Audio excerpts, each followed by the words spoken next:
Everyone, my self Raj Bharti Sisodia. तो आज मैंने 9th क्लास से लेकर अगर सब कुछ सही रहा तो हायर एजुकेशन तक की मैथमेटिक्स को फ्री में आपको सारा कोर्स अवेलेबल करने की सोचा है। आई होप कि सब कुछ ठीक रहे। तो आज हमने स्टार्टिंग जो है 9th क्लास के फर्स्ट चैप्टर नंबर सिस्टम यानी कि संख्या पद्धति के से स्टार्ट किया है। लेट्स सी, संख्या पद्धति में सबसे पहले हम समझेंगे कि नंबर्स क्या होते हैं। हम अपनी जो नॉर्मल लाइफ में नंबर्स का यूज़ केवल संख्याओं को गिनने के लिए करते हैं। और किस तरह से गिनना स्टार्ट करते हैं? 1 2 3 4 5, है ना। संख्याओं को हम 1 से गिनना स्टार्ट करते हैं। तो इस तरह के जो नंबर जो गिनने के लिए यूज़ आते हैं वो प्राकृत संख्या यानी कि नेचुरल नंबर्स कहलाते हैं। तो फर्स्ट टाइप्स ऑफ जो नंबर है वो कहलाता है नेचुरल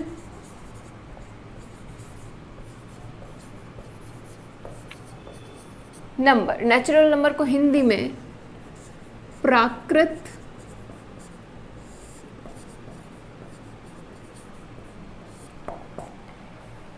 संख्या कहते हैं। प्राकृत संख्या को कैपिटल N से डिनोट किया जाता है, यानी कैपिटल N से लिखा जाता है इसे शॉर्ट फॉर्म में। और ये शुरू कहाँ से होता है? जैसे कि मैंने आपको बताया 1 2 3 4, जहाँ तक भी इसे आप गिन सकते हैं, यानी कि काउंटेबल ही होनी चाहिए। नेक्स्ट टाइप ऑफ जो नंबर होते हैं वो होते हैं whole number. Whole number short form में लिख लो, है नो। एंड होल नंबर को जो है हिंदी में कहा जाता है पूर्ण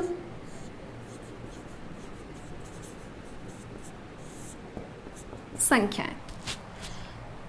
इन पूर्ण संख्याओं को कैपिटल W से डिनोट किया जाता है। अब किस तरह की होती है ये पूर्ण संख्या यानी कि होल नंबर? यदि नेचुरल नंबर्स यानी कि प्राकृत संख्याओं में 0 भी शामिल कर दिया जाए तो हमें होल नंबर्स मिल जाती है। यानी हमारे पास पहले से जो नंबर है वो है 1 2 3 से लेकर जहाँ तक हम गिन सकते हैं, आप स्मॉल n मान लें, यहाँ तक कि हम गिन सकते हैं। इसमें अगर मैं 0 भी शामिल कर दूँ तो हमें मिल जाते हैं होल नंबर्स यानी कि पूर्ण संख्याएं। थर्ड टाइप ऑफ जो नंबर होते हैं वो कहलाते हैं पूर्णांक। पूर्णांक को इंग्लिश में कहा जाता है इंटीजर्स।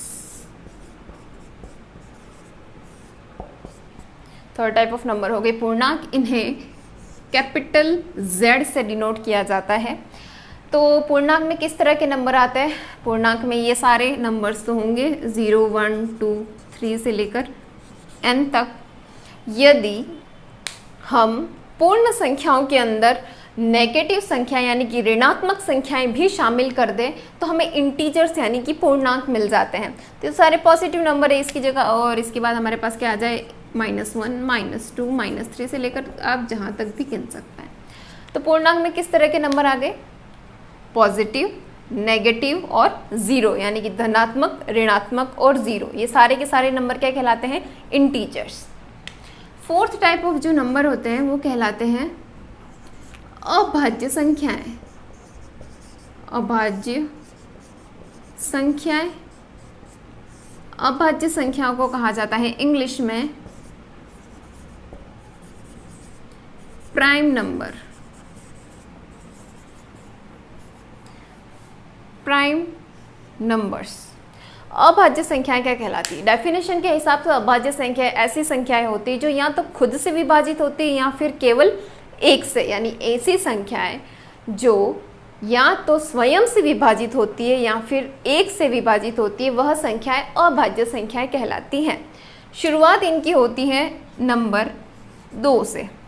कैसे होती है शुरुआत 2 से? तो हम देखते हैं कि 2 किससे विभाजित होता है? 2 का भाग अगर हम 1 में दें तो वो पूरी तरह विभाजित होता है, यानी कि पूरी तरह डिवाइड हो जाता है। सेकंड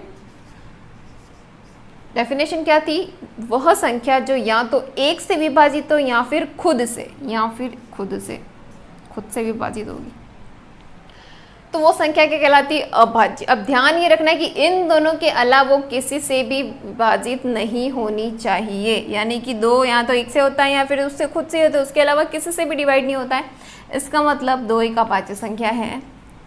नेक्स्ट 3 का जो है 3 का भाग भी किस में जाता है? या तो 1 में जाता है या फिर खुद 3 में जाता है। नेक्स्ट हम देखते हैं 4 का भाग 1 में जाता है। देख लेते हैं अपन। 4 का भाग 1 में गया, बिल्कुल गया 4 बार। फिर 4 का भाग 2 में गया, और फिर 4 का भाग 4 में भी गया, यानी कि 4 का भाग 1 में जाता है, ये भी हमारी डेफिनेशन में था। 4 का भाग खुद में जाता है, ये भी था, लेकिन और किसी में नहीं जाना चाहिए। इसका मतलब कि 4 एक अभाज्य संख्या नहीं है। इस तरह से हम सारी संख्याओं का पता लगा सकते हैं कि कौन सी संख्या अभाज्य संख्या है और कौन सी संख्या अभाज्य संख्या नहीं है। ठीक है, इसी तरह से आगे नंबर बढ़ते जाएंगे। वो 5 का भाग भी या तो 1 में जाता है या फिर खुद 5 में जाता है। उसके बाद 6 नहीं, 6 का भाग 3 में भी जा रहा है, 1 में भी जा रहा है, खुद 6 में भी जा रहा है, वो भी नहीं होगा। 7 और इस तरह से संख्याएं चलती जाती है। ठीक, सबसे बड़ा क्वेश्चन ये होता है कि क्या एक अभाज्य संख्या है या फिर नहीं है। ठीक है, हमारी सारी अभाज्य संख्याओं में 2 ही गुणनखंड थे, एक तो 1 था या फिर स्वयं वो संख्या थी। 3 के भी गुणनखंड एक तो 1 था या फिर वो 3 खुद, 5 में भी 1 खुद। ठीक है, यानी कि 3 का भाग या तो 1 में जा रहा था या फिर 3 में। अब देखते हैं 1 के कितने गुणनखंड निकलते हैं हमारे पास। डेफिनेशन के हिसाब से एक वह संख्या अभाज्य संख्या होती है जो या तो 1 से विभाजित होती है, या तो 1 से विभाजित होती है या फिर खुद से, गुणनखंड कितने हुए यहाँ पर? केवल 1। इसका मतलब कि एक अभाज्य संख्या नहीं। नेक्स्ट टाइप ऑफ जो नंबर्स होते हैं वो कौन से होते हैं? रैशनल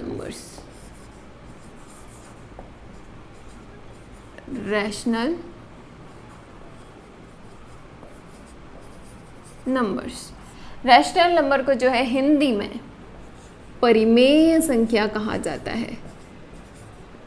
ध्यान से समझिएगा इसको।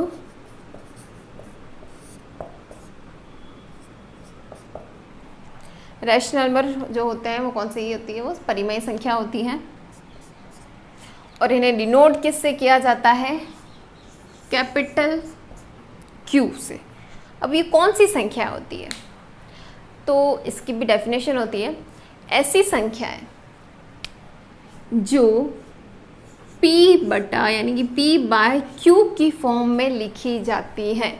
जो इस फॉर्म में लिखी जाती है वह संख्या जो P बाय Q की फॉर्म में लिखी जाती है जहाँ Q is not equal to 0 होता है तथा P और Q दोनों, यानी कि ये दोनों किस टाइप की संख्या होंगी? ये दोनों संख्याएं जो होती है वो होते हैं इंटीजर्स, यानी कि ये P और Q जहाँ क्या होती है? पूर्णांक। वह संख्या क्या कहलाती है? परिमेय संख्या। एग्जाम्पल्स के हिसाब से समझे।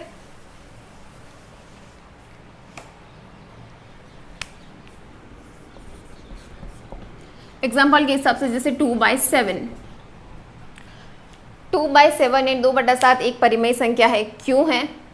क्योंकि सबसे पहली बात तो ये इस फॉर्म में लिखी हुई है। दूसरा, नीचे वाला नंबर 0 नहीं है। तीसरा, ये दोनों की दोनों इंटीजर्स है, यानी कि ये दोनों को दोनों कौन सी संख्याएं हैं? पूर्णांक है। इसका मतलब कि ये कौन सी संख्या हुई? परिमेय संख्या। अभी नेक्स्ट देखते हैं, क्या 3 एक परिमेय संख्या है या नहीं है? देखने से तो लग रहा है कि 3 एक परिमेय संख्या नहीं है, लेकिन 3 को किस तरह से लिखा जा सकता है? 3/1 या 3/1। 3 को इस तरह से लिखा जा सकता है, तो ये भी इस फॉर्म में आ गई। उसके बाद नीचे वाला नंबर 0 भी नहीं है और ये दोनों के दोनों कौन सी हैं? पूर्णांक। ठीक है, अगली -3/5, क्या ये एक परिमेय संख्या है? बिल्कुल है, क्योंकि हमने पढ़ा पूर्णांक में पॉजिटिव नंबर भी आते हैं, नेगेटिव भी आते हैं और 0 भी आते हैं, यानी धनात्मक, ऋणात्मक और 0 तीनों तरह के नंबर आते हैं। यानी कि इसकी जगह धनात्मक, ऋणात्मक और 0 नंबर आ सकता है, यहाँ पर भी धनात्मक, ऋणात्मक और 0 नंबर आ सकता है। इसलिए ये भी एक परिमेय संख्या होगी। ठीक है, P बाय Q की फॉर्म में ये 0 नहीं है। सबसे बड़ा अब जो क्वेश्चन है, इस तरह के और भी एग्जाम्पल आप ले सकते हो, जैसे कि 3/5, नॉर्मल 3/5 हो गया, -7 हो गया। -7 को किस तरह से लिख सकती हूँ मैं? -7/1 लिख सकते हैं। किसी भी चीज़ के नीचे 1 से भाग दो तो वापस वही नंबर आ जाता है। उसके बाद जो क्वेश्चन आता है हमारा इस परिमेय संख्याओं में,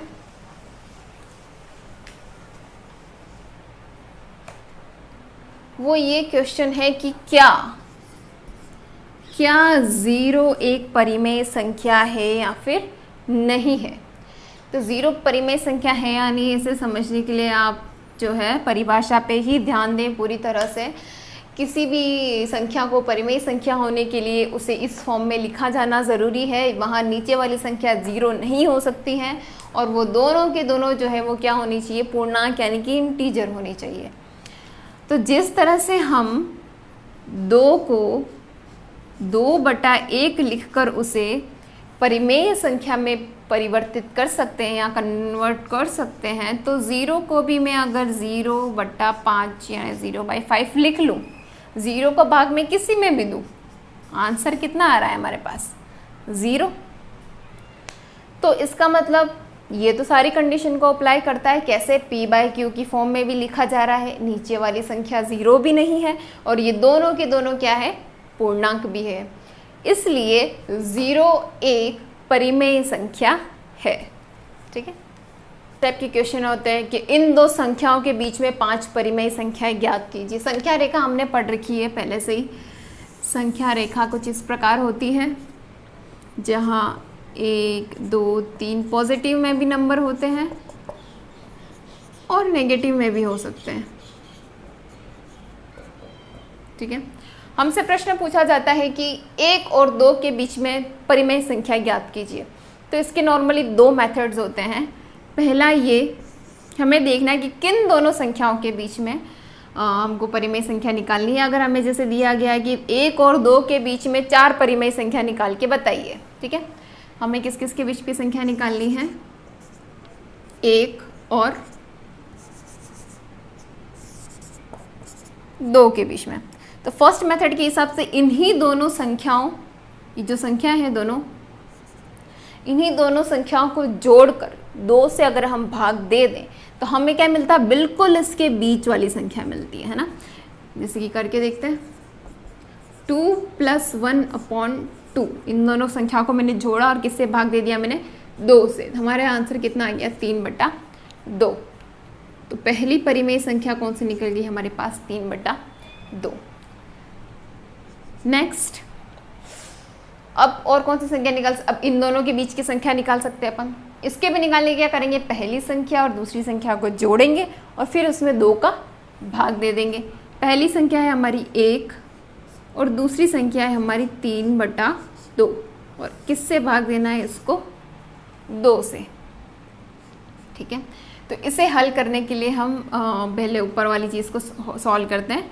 तो हम जब इन्हें हल करेंगे तो इन दोनों का जो लघुत्तम है वो 2 आएगा, एलसीएम 2 और 1 का, तो ये हो जाएगा 2 + 3/2। ठीक है। नेक्स्ट में हम सब जानते हैं उस रूल के हिसाब से,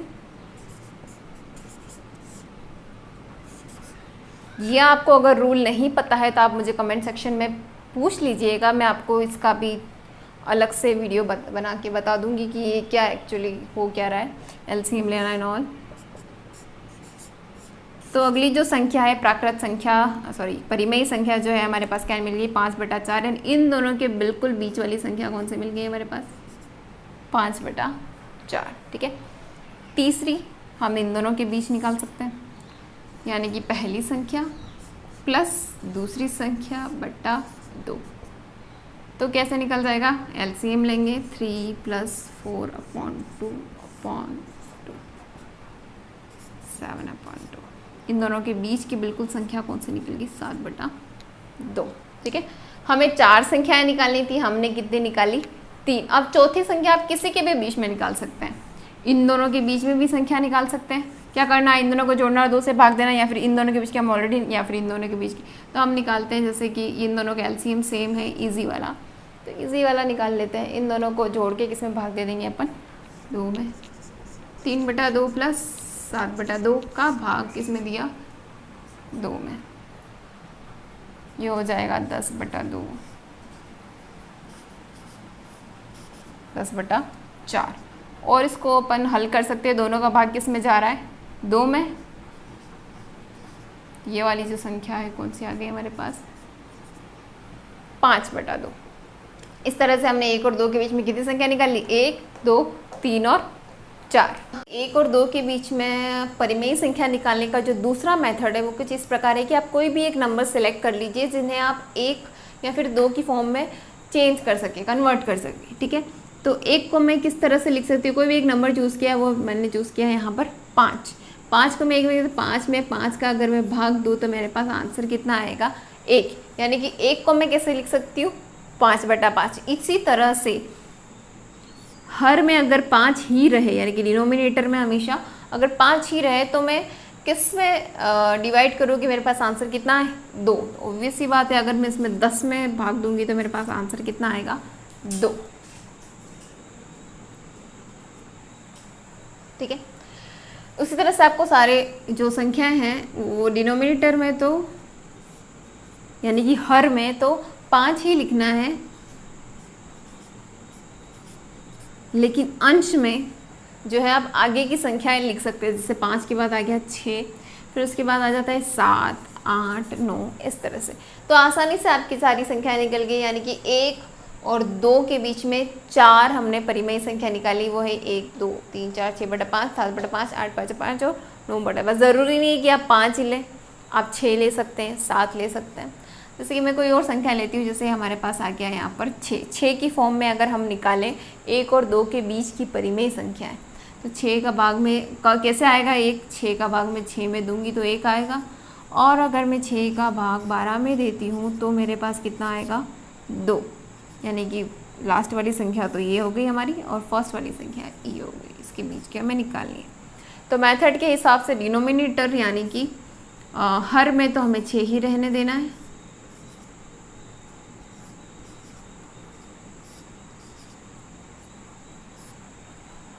ठीक है। लेकिन अंश में जो है आगे वाली संख्या लिखते हैं, जैसे कि बाद 7, 8, 9, 10 और ये हो गया 11, ठीक है। 1 और 2 के बीच में कितनी परिमेय संख्या निकाली हमने, 1, 2, 3, 4 और 5, ठीक है। अब 7 लेंगे, 7 को भी 7/7 और 14/7 लिखेंगे तो आपके पास कितनी 6 परिमेय संख्या निकल जाएंगी। ऐसे आप बड़ा नंबर लेते जाएंगे और इतनी ही ज़्यादा आपकी परिमेय संख्याएं निकल जाएंगी। तो ये दूसरा मेथड था। क्या पूर्ण संख्याएं प्राकृत संख्याएं होती हैं, क्या प्राकृत संख्याएं पूर्णांक होती हैं, या फिर क्या परिमेय संख्याएं पूर्णांक होती है, इस तरह से बहुत सारे क्वेश्चंस आते हैं। तो उन्हें जो है बिल्कुल सॉर्ट आउट करने के लिए सबसे मैं कुछ शॉर्ट ट्रिक बता देती हूँ आप लोगों को। हम सबको पता है कि नेचुरल नंबर 1 से स्टार्ट होते हैं, n तक चलते हैं। दूसरे टाइप है होते हैं होल नंबर, यानी कि पूर्ण संख्याएं 0 से शुरू होती हैं और n तक चलती हैं। उसके बाद आता है पूर्णांक यानी कि इंटीजर्स, और वो -n से शुरू होकर n तक आते हैं। और परिमेय संख्या यानी कि रैशनल नंबर्स, इसमें सभी तरह के नंबर्स आ जाते हैं, राइट। सो इस तरह से हम कुछ समझेंगे। आप इस अभाज्य संख्या को हम बिल्कुल अलग रखेंगे क्योंकि उसकी डेफिनेशन है बिल्कुल अलग है, ठीक है। तो सबसे अंदर जो नंबर है उसे हम लेंगे नेचुरल नंबर, क्योंकि यही ऐसा नंबर है जिसमें सबसे कम नंबर्स आते हैं। जैसे 1 से लेकर कहाँ तक आते हैं, n तक। उसके बाद वाले गोले पे आप जो है लिख लेंगे होल नंबर, जो कहाँ से शुरू हो रहे हैं, 0 से लेकर n तक, ठीक है। उसके बाद में नेक्स्ट जो नंबर है वो है हमारा इंटीजर्स। कहाँ से शुरू हो रहे हैं वो, -n से लेकर +n तक। और उसके बाद आती है हमारी परिमेय संख्या, यानी ठीक है। तो इस तरह से सारे नंबर्स लिखे जा सकते हैं। और अच्छे से जानते हैं कि नेचुरल नंबर 1 से स्टार्ट होते हैं, n में ख़त्म होते हैं। अगर हम इसमें और 0 जोड़ दें तो हमें मिल जाते हैं होल नंबर यानी पूर्ण संख्याएं। इनमें और अगर हम नेगेटिव नंबर जोड़ दें तो हमें मिल जाते हैं पूर्णांक यानी कि इंटीजर्स। इनमें और अगर हम 2/3, 2/7 इस टाइप के भी नंबर जोड़े तो हमारे पास क्या मिल जाती हैं, परिमेय संख्या यानी कि रैशनल नंबर्स, राइट। तो क्वेश्चन कैसे पूछा जाता है, क्या सभी पूर्ण संख्याएं, यानी शुरू से शुरू करते क्या सभी प्राकृत संख्याएं पूर्ण संख्याएं होती हैं। ये रही हमारी प्राकृत संख्या और ये रही हमारी पूर्ण संख्या। सारी की सारी जो है प्राकृत संख्याएं पूर्ण संख्याएं होती है। क्यों? क्योंकि प्राकृत संख्या वाली सारी संख्या इसके अंदर अवेलेबल है और एक्स्ट्रा 0 और आ रहा है। और तो इसका मतलब कि सारी प्राकृत संख्याएं पूर्ण संख्या हैं। और पूछा जैसे क्या सभी प्राकृत संख्याएं पूर्णांक होती हैं? बिल्कुल होती है। क्यों? क्योंकि 1 से लेकर n तक इसमें भी आ रहा है, 1 से लेकर n तक, इसके अलावा भी और नंबर्स आ रहे हैं। इसका मतलब ये कि सारी प्राकृत संख्याएं पूर्णांक होती हैं। अगला है, क्या सभी प्राकृत संख्याएं परिमेय संख्या होती हैं? बिल्कुल होती हैं। क्यों? क्योंकि प्राकृत संख्या 1 से लेकर n तक, इसके अंदर भी 1 से लेकर n तक आ रहा है और एक्स्ट्रा और नंबर्स आ रहे हैं। सेकेंड चीज़ सेम इसके लिए अब होती है अलाउ, कि क्या सभी पूर्ण संख्याएं पूर्णांक होती हैं? बिल्कुल होती है। कि 0 से लेकर n तक तो आ ही रहा है और नेगेटिव नंबर भी और आ रहे हैं, यानी कि सारी की सारी ये संख्याएं। अब इसका अगर उल्टा पूछा जाए कि क्या सभी पूर्ण संख्याएं प्राकृत संख्याएं होती हैं? सभी पूर्ण संख्याएं प्राकृत संख्याएं नहीं होती है। क्यों? क्योंकि ये कहाँ से शुरू हो रहा है? 0 से लेकर n तक। ये कहाँ से हो रहा है? 1 से लेकर। इसमें एक एक्स्ट्रा जो आ रहा है वो कौन सा आ रहा है? 0, जो कि प्राकृत संख्या के पास नहीं है। यानी कि सारी की सारी पूर्ण संख्याएं प्राकृत संख्याएं नहीं होती है। इसी प्रकार सारी की, यानी बाहर वाली चीज़ कभी अंदर की नहीं हो सकती है, लेकिन अंदर वाली सारी चीज़ बाहर की होती है। शॉर्ट फॉर्म में समझाने का मेरा यही तरीका है। अगर आपको कोई भी डाउट हो या फिर कोई भी प्रॉब्लम हो तो आप मुझे कमेंट सेक्शन में बता सकते हैं। और जो बच्चे बुक या किसी क्वेश्चन का फ़ोटो खींच के मुझे भेजना चाहते हैं कि मैम इसका क्वेश्चन का आंसर कैसे होगा, तो आप मुझे इंस्टाग्राम का मैं लिंक दे दूँगी, वहाँ पे आप मुझे भेज देना। और इन सभी क्वेश्चंस का, यानी कि आज की वीडियोस के सारे क्वेश्चन का सॉल्यूशंस मैं अलग से एक वीडियो बनाऊंगी, उसके अंदर आपके सारे सॉल्यूशंस मैं अपलोड कर दूँगी। और इसके अलावा please like, share and subscribe my channel.